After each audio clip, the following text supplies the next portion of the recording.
I guess my role this morning is to put in context overall our Los Angeles' initiatives to build a green economy here.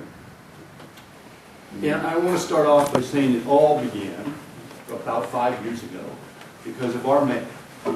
And by the way, I don't work for the city. You know, I'm an entrepreneur. I run a nonprofit. Whether you love the mayor or you don't love the mayor, 5 years ago he was way out ahead of the curve in terms of identifying the green economy and trying to build a clean innovation center here in LA as a way of growing our region and hopefully powering through the Great Recession. So 5 years ago he said, okay, we need to become a powerful green economy and really an innovation hub in the country, perhaps the world. He outlined 4 major initiatives that I'm going to touch on. But before I do that, I just want to add a few statistics to what Neil said in terms of why green technology is important here, which everyone in this room knows, but there are a couple that kind of stuck out in my mind. First of all, the growth rate of sustainable products on a global basis as well as a U.S. basis it's the fastest growing sector in the world. I mean, it's like growing at 30% on an annual basis globally. I mean, compare that. I mean, we would have a totally different election if we had a 5%, GDP. You know? So it's really a very fast-growing, small yet. It's about $250 billion worth of revenue on a global basis, which on a global basis is a small amount of money. But it's growing really rapidly. So what that means to us is it's a real future for us.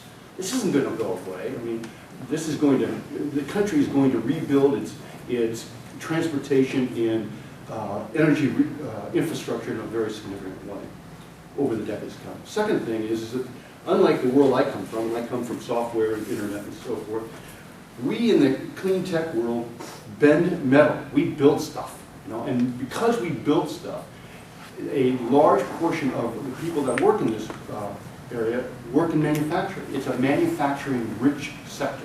1 out of 4 jobs is in manufacturing in the clean tech world versus 1 out of 10. And that means a lot in LA, and it means it's going to drive our strategy, which I'm going to talk about in a second. Okay, so that's why it's important. That's why we think it's important to become a center. There are really 4 major initiatives that the Los Angeles area is undergoing to really transform our economy in this area. The first one is the establishment, about 5 years ago, of an organization called Cleantech Los Angeles. Cleantech Los Angeles was formed by the mayor.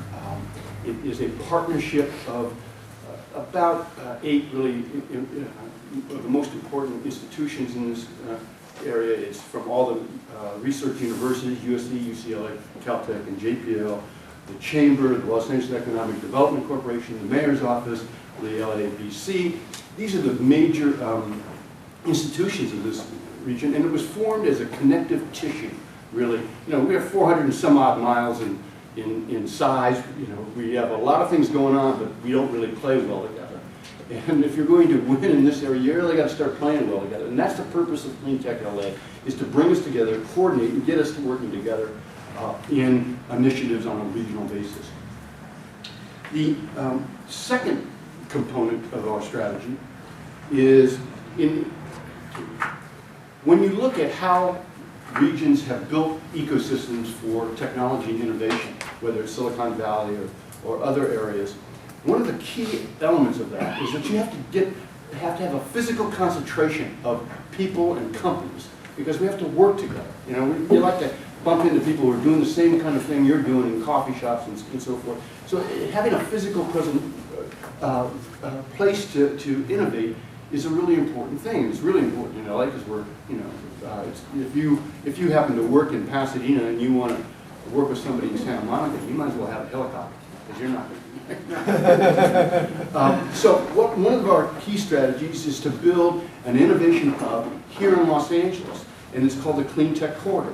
And the Cleantech Quarter is a strip of land about 4 miles long. Starts a little bit south of, we're right on the edge of it, really. It starts at the Union Station and goes south between Alameda and the river or Boyle Heights. It's a long strip of land, and it goes down to about Washington Boulevard. And the purpose of that is to make it a green empowerment zone, to attract clean tech companies, to try to make it easier for them so that over a period of time, and I'm talking, probably 5, 10, 15 years, we're going to make this area hopefully as iconic for clean technology as Silicon Valley is for internet. So that's the strategy of a physical location to attract companies. There are two important components of that already. One is the Cleantech Manufacturing Center, which you may have heard a lot about. That was just recently, the deal is closed, and we're going to develop a manufacturing center for clean technology at the very southern tip of the corridor. And then the La Cretz Innovation Campus, part of Los Angeles Cleantech Incubator, which I'll talk about in a moment.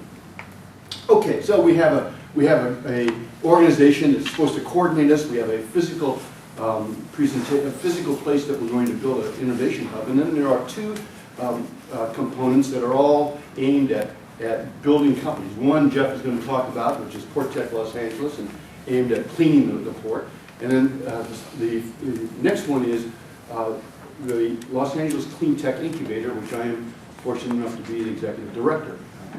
We are the equivalent of a baseball farm system for the business world in clean technology. Our goal is to go out and find young talent, management, technology companies, and help them get into the show, help them get in the marketplace. Just like a AAA or a AA, you practice batting and so forth. In an incubator, a business incubator, what you do is you help these young companies get into the marketplace, and we help them via really cheap, flexible, plug-and-play space. You can't get it any cheaper and any more flexible than what we offer. Hopefully a group of advisors right now. We have a little over 40 advisors that give free mentorship and CEO coaching to our companies. We do that on one-on-one sessions, on business hours, on seminars. It's a pretty intensive program. And third, least tangible, but probably most important, because we are part of the city, because we are a nonprofit formed by the city of Los Angeles. A lot of people, we know a lot of people, they know us, and we have a big network. And so one of the things we try to do with our companies is we try to introduce them to people that can help them.